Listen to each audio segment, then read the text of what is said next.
La dictée de la mort qui tue. Chapitre 1. Quand écrire fait mal.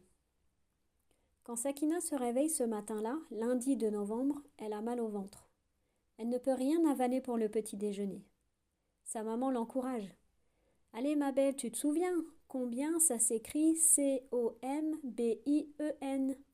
Hier, ça s'écrit H-I-E-R.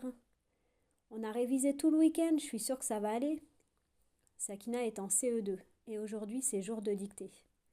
Sakina sait très bien que ça ne va pas bien se passer. Oui, elle a travaillé tout le week-end, mais pour quel résultat?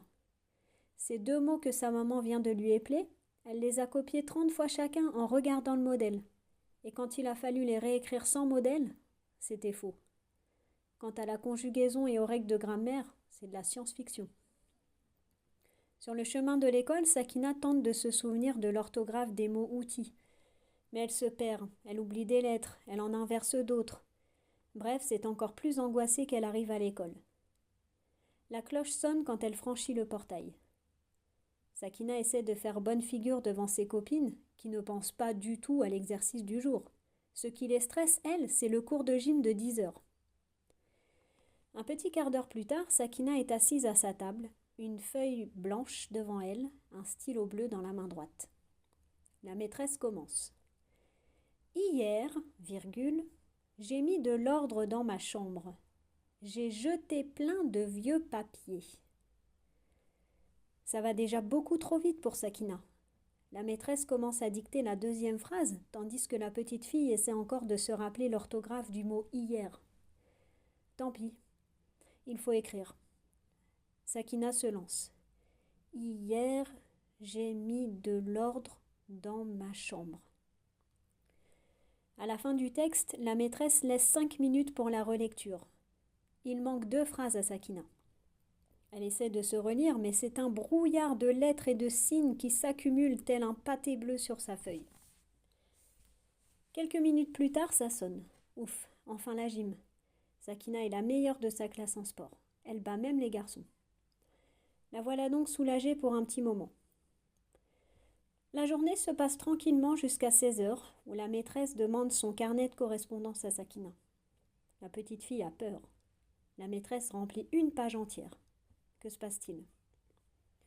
Ensuite, la maîtresse rend les copies de la dictée du matin. Sakina a eu 0. Une belle grosse bulle rouge bien ronde qui flotte en haut de sa copie, telle une bulle formée du sang de son cœur meurtri.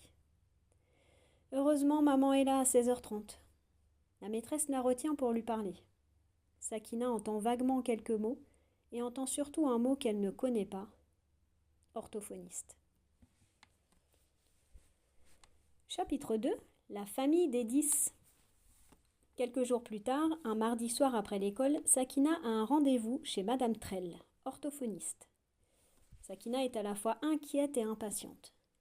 En effet, sa maman n'a pas su lui expliquer clairement ce qu'est un orthophoniste.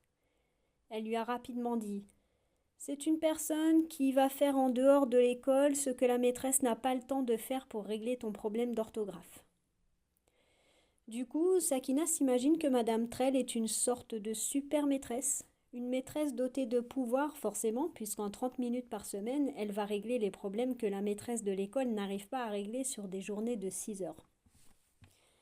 Après avoir trouvé où se garer, Sakina et sa maman arrivent dans le cabinet d'orthophonie. Pas le temps de passer par la salle d'attente, Madame Trell les accueille immédiatement. « Bonjour Sakina, je suis Madame Trell. » Sakina répond.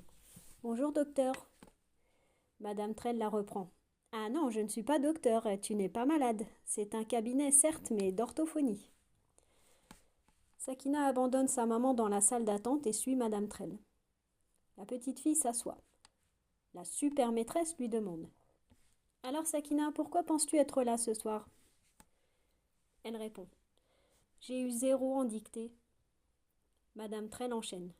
« En effet, j'ai eu ta maman et ta maîtresse au téléphone, j'ai vu ta copie et il semblerait que tu aies besoin de quelques séances avec moi. » La petite fille interroge. « C'est quoi l'orthophonie? C'est des devoirs en plus ?»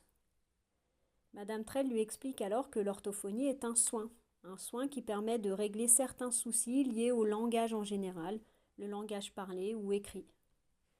Sakina acquiesce. D'accord, je veux bien être soignée. Je savais bien que j'avais un problème dans le cerveau. Les autres copains dans la classe, ils écrivent vite, ils font presque pas de fautes. Et moi, je suis nulle.